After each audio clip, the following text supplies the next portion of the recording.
El Señor esté con ustedes. Evangelio de nuestro Señor Jesucristo según San Lucas.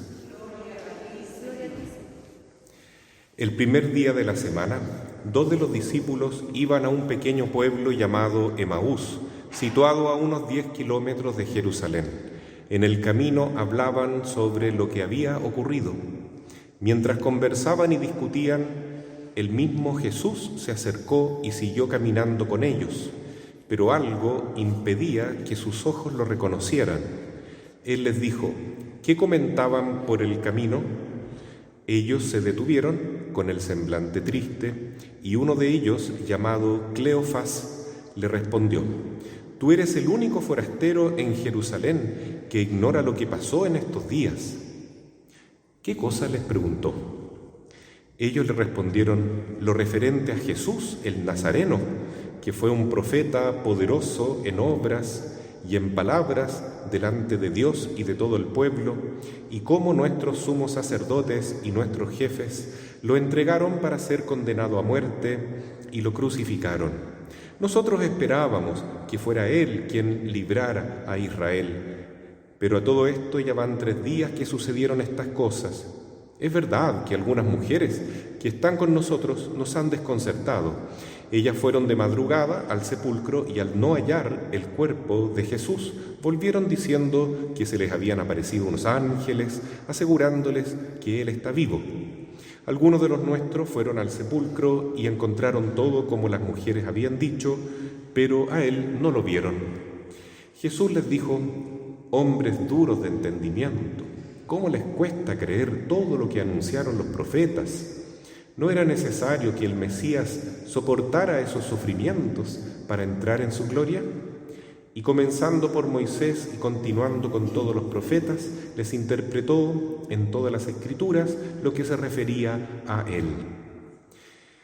Cuando llegaron cerca del pueblo a donde iban, Jesús hizo ademán de seguir adelante, pero ellos le insistieron: «Quédate con nosotros, porque ya es tarde y el día se acaba». Él entró y se quedó con ellos, y estando a la mesa tomó el pan y pronunció la bendición. Luego lo partió y se lo dio. Entonces los ojos de los discípulos se abrieron y lo reconocieron, pero Él había desaparecido de su vista. Y se decían: ¿no ardía acaso nuestro corazón mientras nos hablaba en el camino y nos explicaba las Escrituras? En ese mismo momento se pusieron en camino y regresaron a Jerusalén. Allí encontraron reunidos a los 11 y a los demás discípulos que estaban con ellos. Y estos les dijeron: «Es verdad, el Señor ha resucitado y se apareció a Simón». Ellos, por su parte, contaron lo que les había pasado en el camino y cómo lo habían reconocido al partir el pan. Palabra del Señor.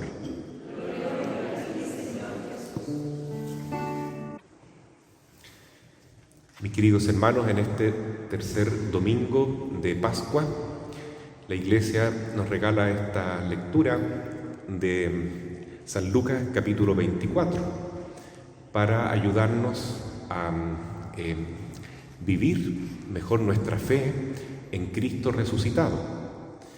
De hecho, solamente hay una manera de ser verdaderos discípulos del Señor: es creyendo y viviendo en carne propia la resurrección de Jesús.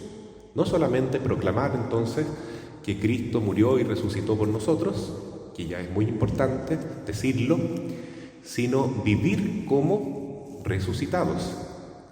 ¿Y eso cómo se hace? Bueno, es una gracia muy grande, porque podemos ser discípulos del Señor y tener los ojos vendados. Podemos tener una fe que es buena, que es básica, pero no suficiente para vivir como resucitados. Me explico. Todos estamos llamados en el santo bautismo a vivir la fe, la esperanza y el amor. Y recibimos esos dones como una semillita.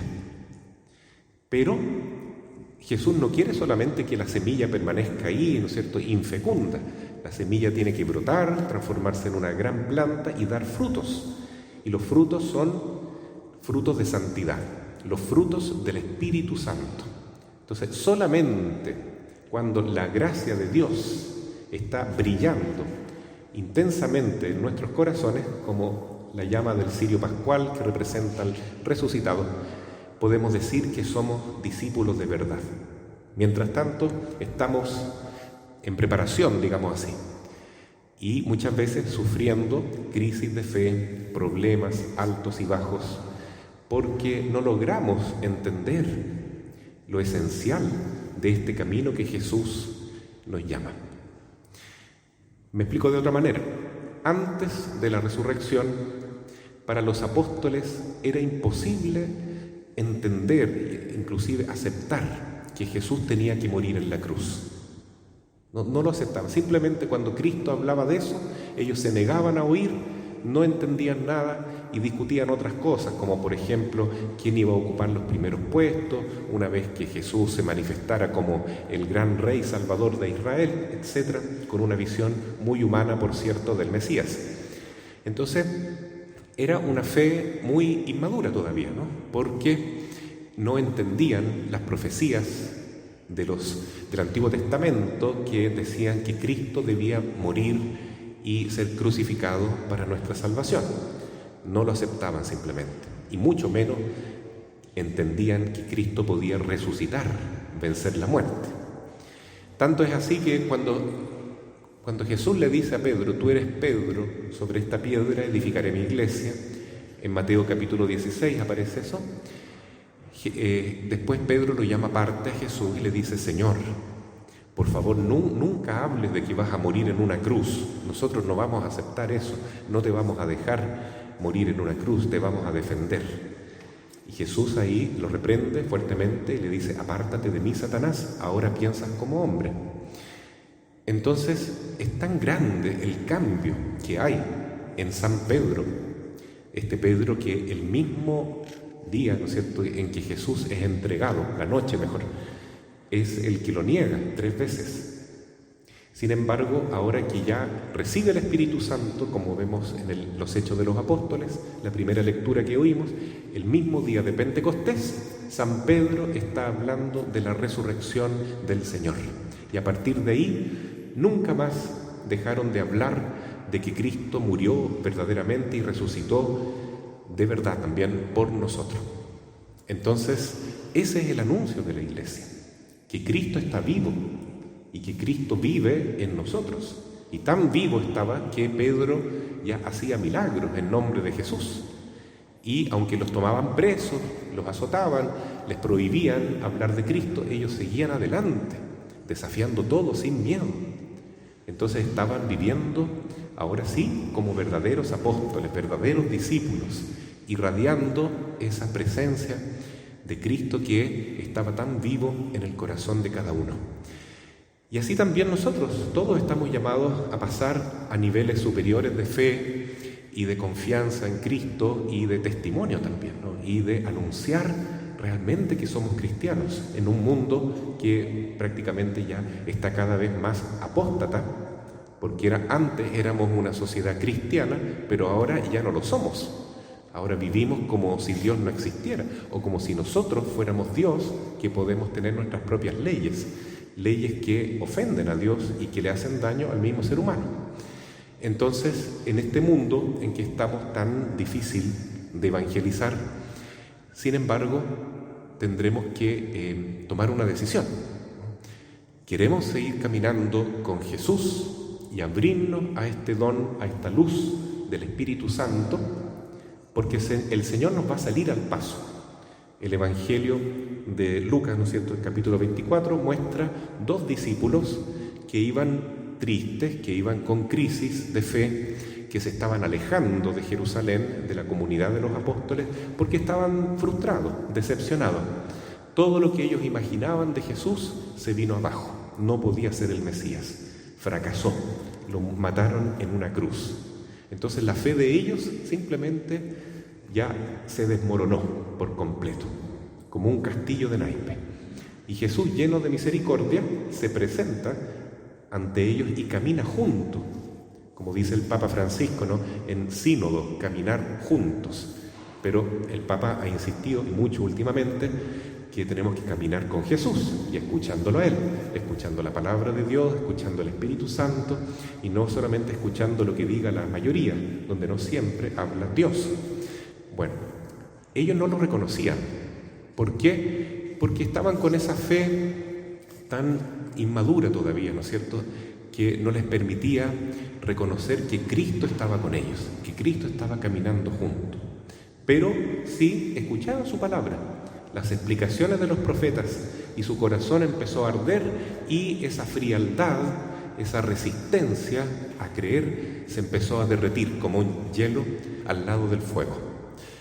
Y cuando llegan a la casa y Jesús parte el pan delante de ellos, que es un signo eucarístico, ahí sí se le abren los ojos por completo y se dan cuenta que Jesús está con ellos, que es Cristo, está vivo, ha resucitado y que ahora sí ellos pueden ver y alegrarse con Cristo vivo y con Cristo que está vivo en el corazón de ellos. Entonces ya no necesita Jesús seguir mostrándose y desaparece, pero queda vivo y presente en el corazón de ellos.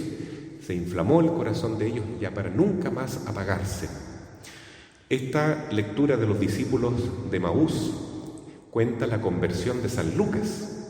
Hay algunas personas que tienen bastantes indicios, ¿no es cierto?, por revelaciones particulares, por tradiciones muy antiguas, que dicen que el otro apóstol o discípulo que aparece aquí, ¿no?, fuera de Cleofás, que es nombrado, es San Lucas, el que escribe este evangelio. Entonces ahí está el día de la conversión de Lucas, el día que San Lucas realmente empieza a creer de verdad y se convierte en un gran apóstol del Señor, el que escribe este evangelio precioso que nos habla de la infancia de Jesús, del amor de Dios, de Cristo, etc. Bueno, entonces, en definitiva, nosotros, hermanos, vamos a estar en estos días de Pascua esperando Pentecostés, el Espíritu Santo, para que nos ilumine y nos haga pasar a este otro nivel de vida cristiana.